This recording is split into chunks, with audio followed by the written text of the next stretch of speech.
A good game. I'm sure it was a fun game to watch. Obviously, had 190 offensive plays, 104 for them, 86 for us. A lot of plays. Everybody got their money's worth. So we were. You had special teams, return yards, and penalty yards advantage. We were plus just under 60, so a little more than half a field. And then we were +1 in the turnover margin. That's really the big difference. Third downs, 8 of 18. They were 8 of 22. We were 1 of 1 on fourth. They were 4 of 7 on fourth. So, as I mentioned on Monday, this would be a challenge for us because we haven't played a team that plays as up-tempo as this. So we were learning on the run. We had quite a few new guys that had to play defensively. Had a few guys get beat up and such, so we had to play some other guys defensively, and they did a good job picking it up. Thought our defensive coaches made some really good adjustments at halftime. I think we held them to 7 in the second half, and we scored 21. We didn't rush the ball as well as we need to rush the ball, but we did at the end of the game. Interestingly enough, that the last drive, when they knew we were going to run it, we rushed the ball better than we did the other 3 quarters, in my opinion. So it's a great win for us. I think there's a tremendous amount of parity in this league. I think you're going to see games like this every week. It's what I told the team weeks ago, weekly, every other day, and told them again today. So conditioning is going to play a big factor in this. I thought we were in really good shape. At the end of the game, we had gas in the tank. We could roll and gave us a chance to finish the game off. So we can enjoy this one tonight. Then tomorrow we got to get back to work. We got to travel on the road and play, obviously, a team that's playing really good football. So looking forward to that, looking forward to a good week of work.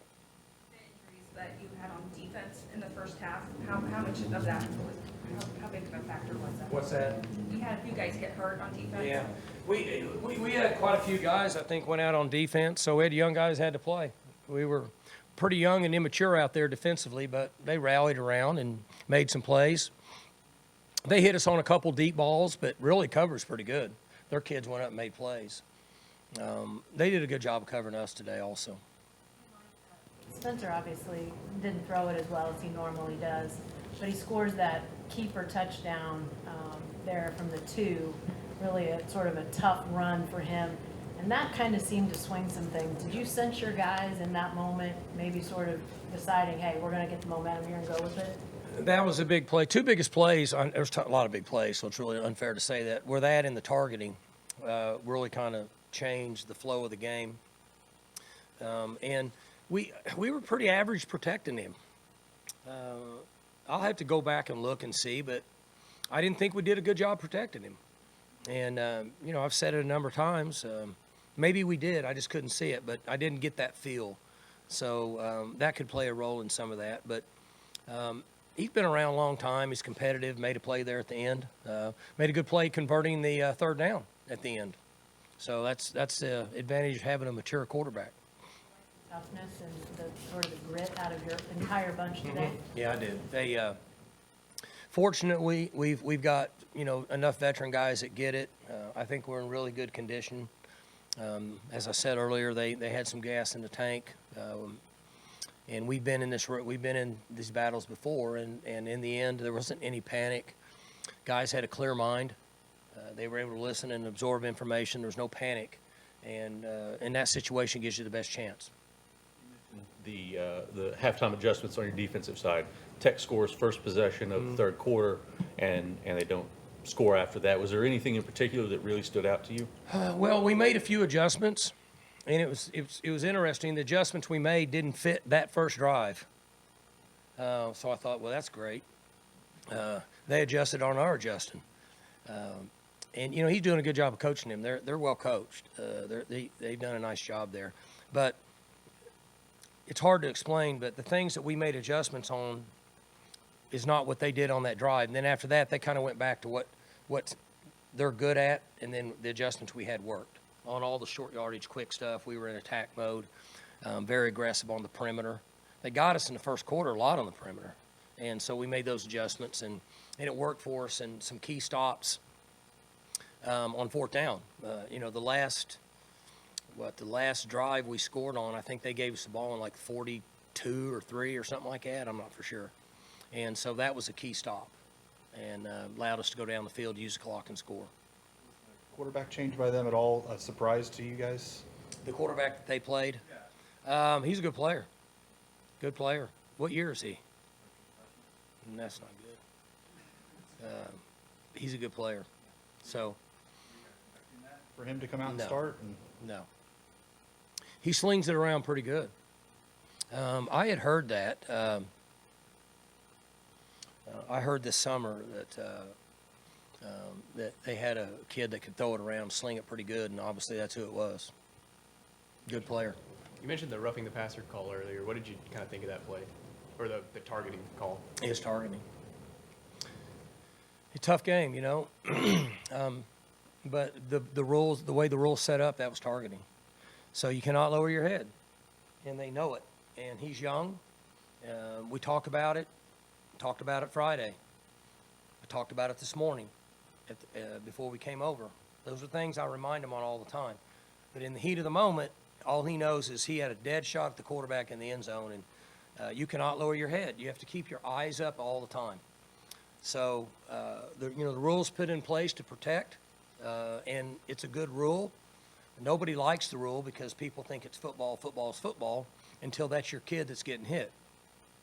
But it was a correct call, and he needs to learn. He keeps his face up. Keeps his face up and goes through the ribs. That's all good. What does that mean to not have him for a half? I mean, I know he's not starting necessarily, but he's playing a lot for you right now. Yeah, he plays a lot of different areas. You hate to lose. I don't really particularly like that. To me, if guy goes out in the third quarter like that, one game's enough. So now he misses 3.5 quarters. But I don't make the rules. It's fair for everybody. But that carryover, I have never liked that. But we know going in where it's at. So it's a quick, it's an easy solution. Keep your head up. Keep your eyes up. Can't lower your head.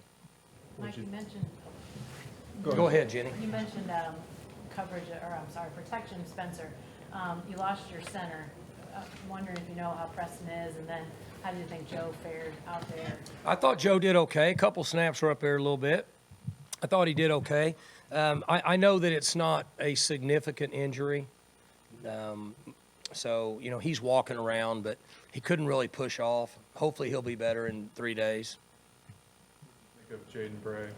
Seemed like maybe just the timing was off on a few throws. Oh, we overthrew him a couple times. He looked good out there. He looks good in his uniform. He's 16 pounds heavier. I asked him on Friday than he was. He didn't handle press man very well. He hadn't been in it in a while. He'll handle it better. They were able to cover him up pretty good on it. And then there was a couple balls if Spencer backs it off maybe a yard, he can go up and get it. But he'll be fine. Tough deal for him, right? Comes right out and playing in conference play and trying to beat man coverage, so on and so forth, but he'll be fine. Especially with the height difference between Texas Tech receivers and Jabbar, how do you think that he played in coverage? He did good. He competed. And that's difficult. It's hard, I mean, the length is like a boxer. But he competes, stays in there, and, those guys, 104 plays, that's a lot. And he was in there a bunch and fought hard, made good plays. fair catch on the onside attempt they had earlier. Is that something you guys have worked on? What's kind of strategy there? I haven't seen that before. Yeah, so as soon as they kick it, if you show fair catch, they can't catch it. You guys work on them? Yep. Pretty smart, huh? So, if I'm here and they're flopping it over here and I'm running like this and I do this, they cannot catch the ball. So, we've practiced it and talked about it, and we were fortunate enough. We had a guy that plays a ton of special teams for a long time, and he's mature and he made a good play. Mike, what about Bryson Green? Looks like he's an evolving big target for Spencer in the basket. He's coming along, made some catches, made a big one there in the last drive, right? I think that was him in the middle of the field. And he's maturing. You know, he didn't play much last year. Significant snaps, big games, tired, physical team. So he's coming along, learning to use his body. He's got a ways to go, but made some plays. What, Coach? Coach, on that note, I was just gonna Coach. On that note, I was just gonna ask. What is the status of Braden Johnson? He's fine. You know, I don't know for sure what happened to him. I don't know. Until you brought it up. He didn't play much in the second half, right? Not at Yeah. all. I'm not sure what happened. I need to check on that. I don't know. That's a good point. With Braden Johnson out, with the run game not up to your 4 yards of carry like you kind of like it, maybe with Spencer not throwing the ball as well as he has been, what about your offense made it working so well to put up 41 points still? Like, what's the main positive? I don't know. I'll be honest with you. We made some plays at times to start the game. We got an easy 7 because they tried the onside. We got the 15-yard penalty, and we got them on a trick play. So we got a touchdown, and we hadn't really done a lot. And then we were able to capitalize on some short field with failed fourth downs, which helped us. We had 9 had a big catch, long ball. And then the last drive, we rushed the ball pretty good. Sure didn't look like 41 points, did it? Didn't look like that to me either. We got to get better at running the football. 62 plays at halftime. Was that a big concern? I mean, over 100's. Yeah. It's still a big concern, but at 62 and a half, I have to think you're. Remember Monday, I said they could have 100 plays in this game. And when you go for that many fourth downs, then you're going to run that total up, especially as fast as they play. You're going to get into that number. You know, there's pros and cons. You know, you keep the drive alive, but sometimes, you know, if it doesn't work, you give up good field position. But one thing that can happen is you can run up a bunch of plays because you keep possession, and they, you know, they play really fast like we do. They play faster than we do. Like a good opening second half drive was, I mean, I think you guys had maybe 10 or 12 plays to open the second half. Do you feel like that was important maybe to slow down some of the? I think we got a three-pointer on that one, right? Yeah. We should have been better. We got the ball down, and we didn't execute down in there. We ended up getting 3 points, but, you know, then they countered us. They came back and got a 7 on us. So that wasn't quite as fun. But then we were able to really adjust and make some good plays defensively from that point moving forward. You guys kicked 4 field goals today. With a team that's going for it on fourth down, seemingly every chance they get, can that be difficult to say, hey, we're just going to take the points and move on? Not for me. I mean, I'm not a big fourth down guy. I've got to have a good reason for it. I'm not saying they're wrong. Everybody's got their own way of playing the game, but I have to have a good reason for doing it, and I feel like I have an advantage in doing it because we have a really good punter. So we pooched twice in the second half, and I think we downed him on the 4 when he got the targeting. So that's twice in 2 weeks that we've downed him inside the 5 and got 2 safeties. I know we didn't get it, but you get the picture. And then the second time we did it, he downed him, I think, on the 9. And the percentage of the other team scoring, or even specifically a touchdown from that far in, is really low. It's like, I don't know, it's really low. Inside the 10, I think, is 12%. Inside the 5, I think, is like 6%. So we got to do it. I mean, that's what I do. I play percentages. You know, Tommy Lasorda. If the percentage I steal this base is good, I'm going to steal it. If it's not, I'm not going to steal the base. Mason Cobb drifted in front of the throw on that pick. I assume that's exactly how you guys Yeah, expecting Mason to studies a defend that. lot of film. He's a student of the game. He's up here all the time studying route concepts, pattern concepts. And I have not spoken to him directly about it, but I'm going to guess that's what happened. He probably saw the development because he came backside. A little bit like Malcolm, right? Malcolm used to do that, come from the backside and sweep underneath. So I'm guessing something he saw on tape and had a good feel and came all the way back underneath. He ran well with the ball, and I think he played offense in high school some. I can't remember, but right before he went down, he got the ball loose out here, made me a little nervous. But he did run with the ball well. I know it'd probably take film review to really know, but Cam Smith was on the field a lot more than you probably expected him to be today. 100%. Yeah, played pretty good. Like they hit the deep ball on him down here in the corner. He had good coverage. Guy just went up and took the ball. He had, that's what I told him in there. You got to grow up fast. Robert Allen asked me at halftime what needed to happen. I said, one, we had to rush the football better, and two, young guys playing defense got to grow up.